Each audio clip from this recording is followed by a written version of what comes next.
Snowy? Hai de aici tu.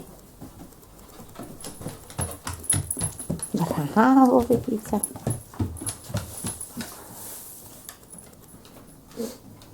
Snowy? Ai văzut pisicuța, Snowy? Ai văzut pisicuța? Ce e aia, Snowy? O pisicuță. Snowy? Ce face Trilly? Snowy, hai la pisicuță să vedem ce zici de pisicuță. Hai.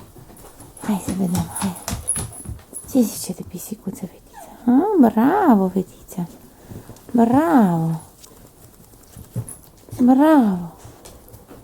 Bravo, Snowy, ești cu minte. Îți plac pisicile?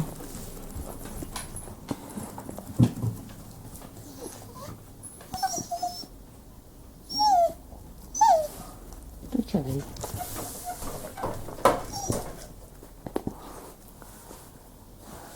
Snowy?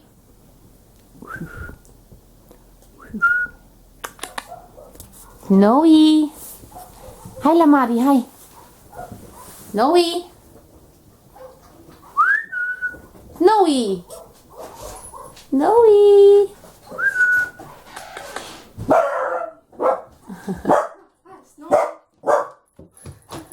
O văzut-o pe Trilly. Da? Aha.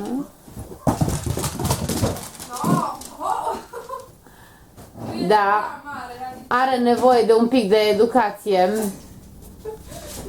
Că cred că se urcă până... Noi ce faci acolo? Îți găsește carne acolo, poate de-aia e așa. Nu, dă-o jos de acolo.